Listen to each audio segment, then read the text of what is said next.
Benchmark, the voice of business. Presented by LMD.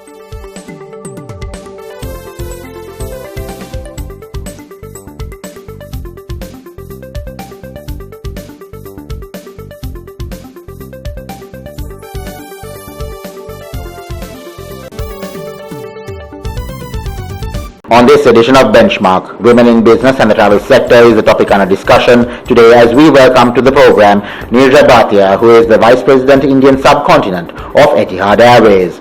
Up next, Terika Mianadenia, Nielsen's Director of Consumer Insights, looks at the decline of the LMD Nielsen BACI by 12 basis points.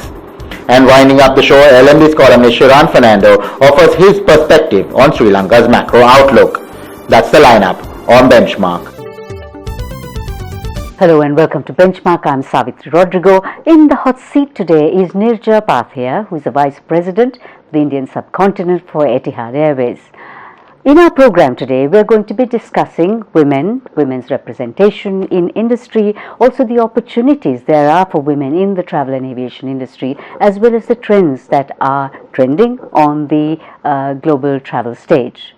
Welcome, Neerja. Thank you very much for joining us today on Benchmark. When you look at female representation globally in industry across the world, what do you see? Well, first of all, thank you for having me on this show. To answer your question, not as much as I would like to see, definitely.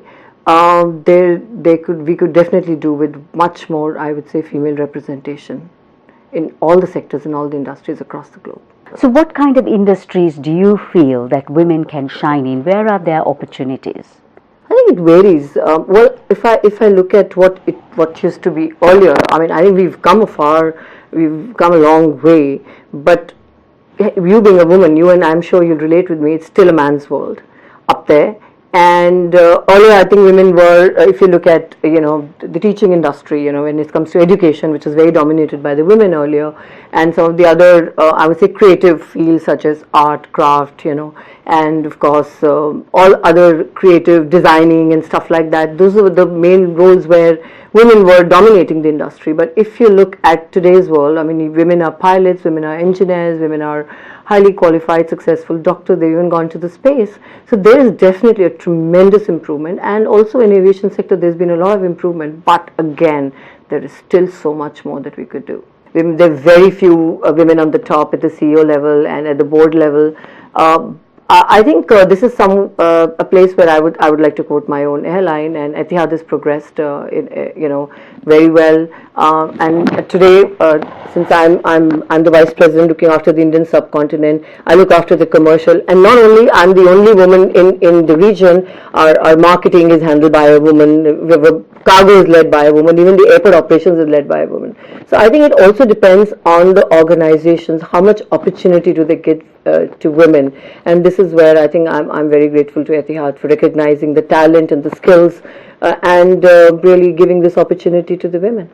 So when do you think organizations can really start and actually give those opportunities to women, and where do you think they should start? What more should be done? Well, I think I don't believe in any kind of gender bias. That's my personal opinion. I believe everybody should get equal opportunity, and the selection or the coaching should be purely based on merit. It should be based on the qualification, the experience, and the skill set. I mean, there shouldn't be any kind of demarcated a category or a quota saying, oh, this is for women, because the moment you say this is being specified or outlined for men, you're already discriminating them from the male gender. So I would say that equal opportunity given to women at all aspects. In fact, when you're applying for jobs and roles and whether you are going into educational institutions, you should not even ask what gender it is. First and foremost, I think it starts at the very beginning. The moment I fill up a form today, no matter at the airport or whether I'm doing a visa form or I'm going for anything, I'm filling a form. The first and I think the second or the third question is your gender. I think we should get away with it, and we should not even have this question at all, and everybody should get an equal opportunity. In reality, does this really happen? When are they going to do away with the gender stereotypes and just let meritocracy win? Now, I think somebody has to make a start somewhere, And this is where I would encourage the policymakers in different institutions and the governments to come forward and take this bold step. So when do you think we will see women actually becoming equal partners in a nation's economic development? Well, I think if you ask my opinion, there is a lot of improvement. People do realize that women have to be given equal opportunity. I think a lot of organizations are working towards the well-being and the welfare of the women. There is so much of activity with regards to the underprivileged women. I mean, we do a CSR activity in Sri Lanka. I mean, our country manager does that, wherein we kind of support the single moms and the I would say the underprivileged women. We work together with those associations and organizations to bring up the women, give them the empowerment and give them the opportunities, to become self-reliant, and to be, I would say, financially independent. So that I think is very, very important. If we have to see women, going up the top, you have to start at the bottom, and we have to start somewhere. We'll discuss all this after a commercial break, Neerja. Time for a commercial break, and on the other side, we ask Neerja Bhatia to compare Sri Lanka's offering compared to the other destinations that Etihad flies to. So do stay with us.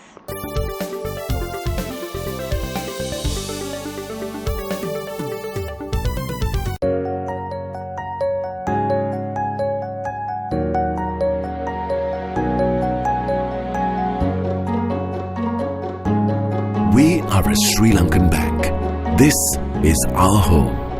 That's why we are committed towards the future of this country, funding national development initiatives, because we believe in banking beyond transactions. HNB, your partner in progress. Thank you for staying with Benchmark. We are speaking with Neerja Bhatia, who is the Vice President of the Indian Subcontinent for Etihad Airways. Neerja, when you look at the travel and tourism industry, the World Travel and Tourism Council reports that across G20 countries, women account for 45% of the industry's employment on average, compared to 43.3% in the economy as a whole. What is your take on the travel and tourism industry's role in supporting women's empowerment and their independence? Just to quote my own example, I've been in Etihad for 15 years, and Etihad has completed almost 16 years, of operations, of which 10 years have been in Sri Lanka. This month, in January, we've completed 10 years of flying. I think, again, in earlier times, all the pilots used to be, men. And, today there's so many women pilots. In fact, I came on a flight last night. We had the captain, which is a female pilot. I was so pleased. And there was a small technical glitch, and she handled it pretty well. So I think overall, in all aspects of our field, and also going back to what Etihad is, I think huge change I'm seeing. But again, we still have a long way to go. And we would like to see more and more women on the top. And this will happen, this change will happen. Because today's woman is very, very aware of what is happening. She's well-read, she's well-traveled, she's well-informed about what's happening. She can make her own decisions. And she is the key decision maker when it comes to home and work. And there's a fantastic work-life balance that a woman is creating. I think today's woman is remarkable. And do you think women will stop and just, stop at it? And we definitely will want to go on the top, and we would definitely want our rightful share. So how would you see the industry's competitiveness globally? I think it's getting competitor by the day.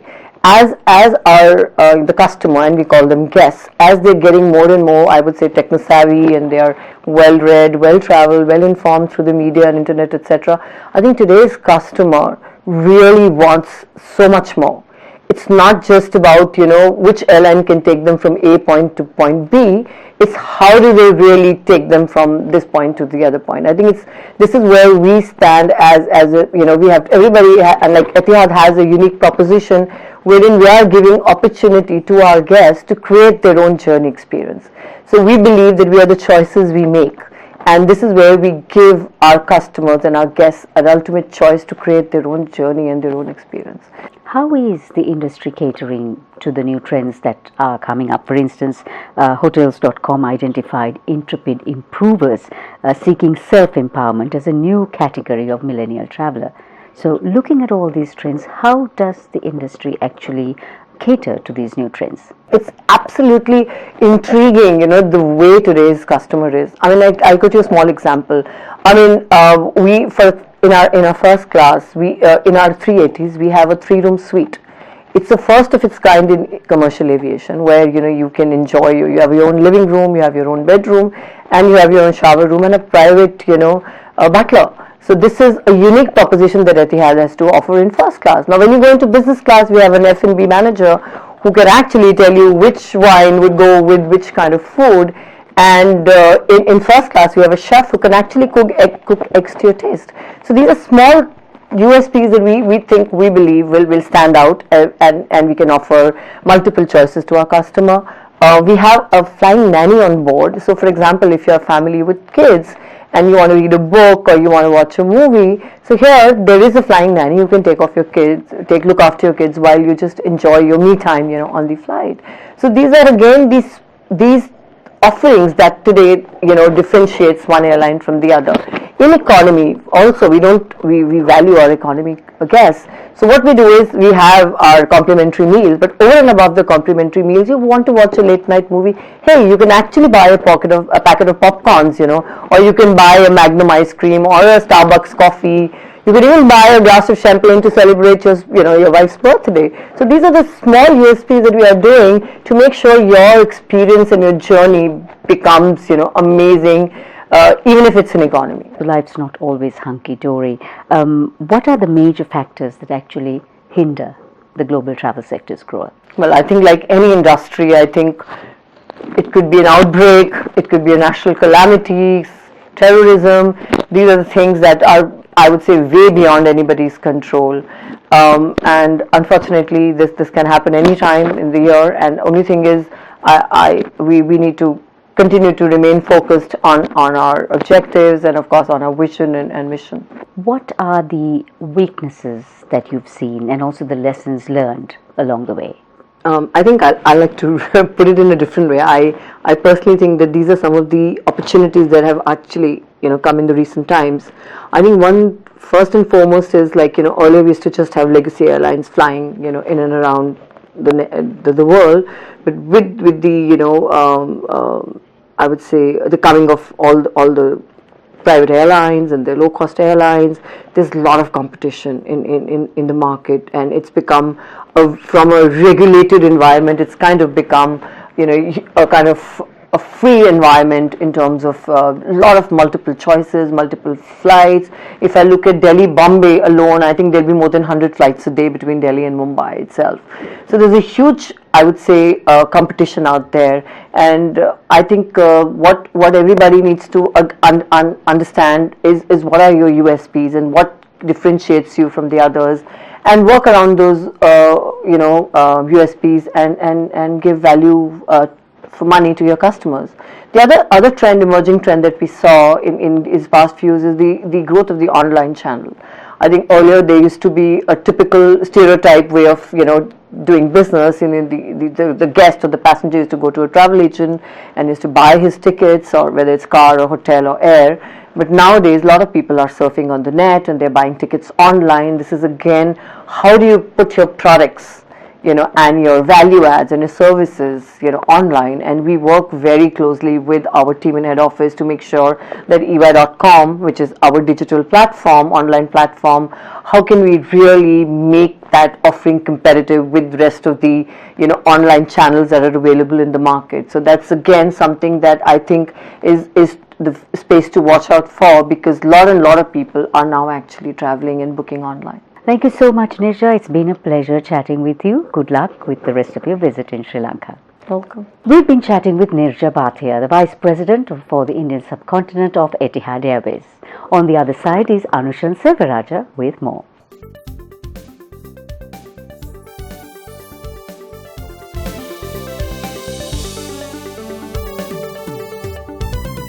LMD is making waves, airwaves, The next big thing from Sri Lanka's pioneering business journal, LMD Podcast, now online. Listen to our articles on the go at www.lmd.lk.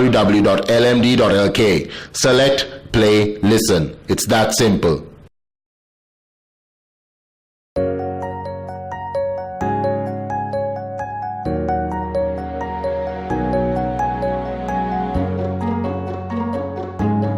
We are a Sri Lankan bank. This is our home. That's why we are committed towards the future of this country, funding national development initiatives, because we believe in banking beyond transactions. HNB, your partner in progress. Welcome back to Benchmark. I'm Anushan Sevaraja. Now for a closer look at the latest on the LMB Nielsen Business Confidence Index. Joining me is the Director of Consumer Insights from Nielsen, Neerja Bhatia. Welcome back to the show, Neerja. Now just to start off with, how has the BCI fared? Looks like the excitement and the enthusiasm after the election of a new president seem to be waning off among the business community. The BCI has come down to a comfortable 174 from the last month's high of 185, but is still in the very high because it's still in the high side if you compare 5 years ago.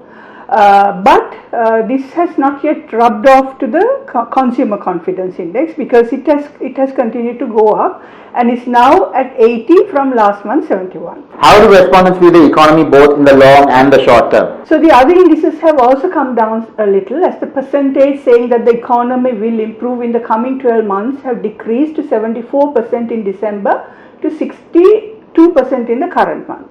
So that means there is a bit of a decline. Reflecting this trend also, the percentage of business leaders feeling that the state of their business will improve in the next year has also come down to 67% from last month 79%. So the same sentiments are reflected for the short-term improvements in the business as 57% of business leaders as opposed to 70% last month said their business will improve in the next 3 months. So even the sentiments you do see are coming down a little bit, but hopefully they will stabilize. What about our investment prospects then? The current investment climate in the country has remained more or less the same as 43% of business leaders in the country say it's a good time to invest. Majority of the business leaders say they are likely to maintain their workforce in the coming 6 months. So what do they cite as being the most pressing issues on a national basis? Okay, now high taxes continue to be high in the agenda as one of the most pressing issues in Sri Lanka, but has dropped drastically from 71% in December to 44% in January. So that means there is a drop there. Inflation and political culture continue to be second and third reflected respectively. The percentage of business leaders reflecting these sentiments has also come down in January. The brain drain, however, is coming up as an emerging issue as 18% of business leaders mentioned this as a concern as opposed to 3% last month. Thank you for joining us, Neerja. Thank you. That was Director of Consumer Insights from Nielsen, Neerja Bhatia. We'll be right back after a short commercial break. Stay tuned.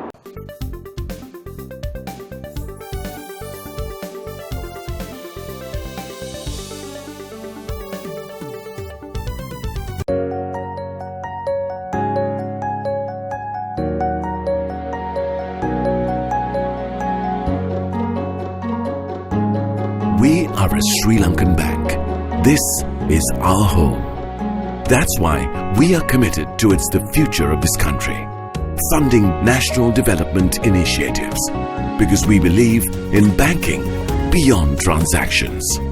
HNB, your partner in progress. Welcome back to the show. I'm Anushan Sevaraja. Now we'll take a look at the economy, and joining me is economist and LMD columnist Shriran Fernando. Welcome back to the show, Shriran. So how has our economy performed so far? I think we've seen the economy sort of slide into 2020, as it were, with a lot of the baggage that was there in 2019.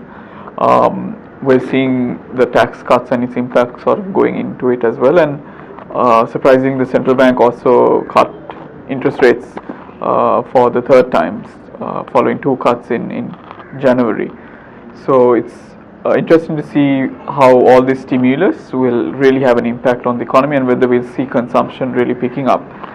But it's on the backdrop of weak growth, and I think that's what subsequent governments have done when growth has been very weak. So interesting to see whether the new government will steam ahead with some key reforms that need to be done, or whether it will be like a wait and see approach until the parliamentary elections are done, maybe in April or May.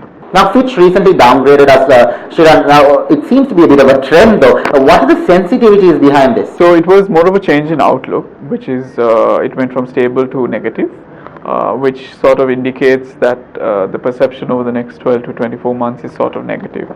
And I think it was sort of a result of some of the changes that have happened in terms of the rollback in taxes, because a lot of what the previous government did was improve tax collection with the new IRD Act and things like that. So there was concern on that, and coupled with the slow growth as well, what that meant for the debt dynamics, which is, as you know, if growth slows down, then the debt dynamics, the numbers, the ratios all just go up as well. So concern on that side, but I think it was, we've seen even 2 years prior to that, I think in 2016 as well, we saw a downgrade from that point. So it's something that has been negative, but the impact really where you would probably see is when Sri Lanka goes out to the international capital markets to raise again, because these ratings have an indication in terms of the risk premium, and if at that time Sri Lanka is even perceived more riskier, then we'll borrow at a more expensive rate. So that's not an overall good indication, but I think maybe come April, come May, when a new government will then have its full sort of development of it, maybe we can see these things being addressed. Now, based on what you have seen and what you know, Shiran, how do you see the economy performing over the next 6 months or so? So I think what we will see in particular in terms of industry impact is consumption picking up, because you not only had the tax changes, you also had the previous government legislation in the public sector wage hike. So that is definitely going to induce consumer demand, and consumption as a result will go up. So I think from that point of view, business sentiment and maybe economic activity as a whole will pick up, and because consumption is about 70% of GDP, naturally growth will also go up. Concern is some of the other factors such as SOEs, things like the issue right now with in terms of the electricity board, and whether we'll have procurement and power cuts and things like that. Those are not good signs that we can't head into. And of course how the agricultural output will be. Right now vegetable prices and things like that are slightly higher, and inflation has ticked up. Whether maybe that will be more seasonal, and maybe in the first half it will go up and then come down. Those are factors to really price in, but I think overall I think we'll expect economic activity to pick up. Tourism was recovering in December, and I think the recent outbreak of the virus has sort of tepid some of those kind of expectations that will be fully back to normal, but maybe once the emergency of the whole situation gets under control, we'll see it bouncing back as well. You mentioned inflation going up, Shiran. Global oil prices also may shoot up. We're not really sure of how they will move. But won't this affect our inflation as well? So right now what has happened in response to both the tensions in the Middle East with US and Iran, as well as this recent incident related to the virus outbreak, investors have got very risk averse and thought that global demand will fall. So oil prices have actually come off. Brent, for example, is around $55, $57 a barrel. The concern is if there is supply disruptions and things like that.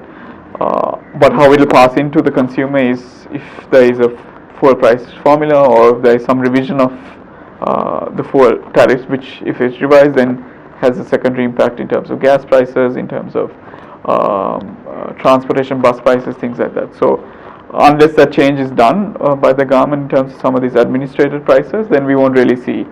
But right now, for example, given the oil prices, if there was a revision downward, then it will be positive for inflation. Thank you very much for joining us, Shiran. Thank you very much. That was economist and LMD columnist Shiran Fernando. Thank you for watching Benchmark, and we hope to see you again next time.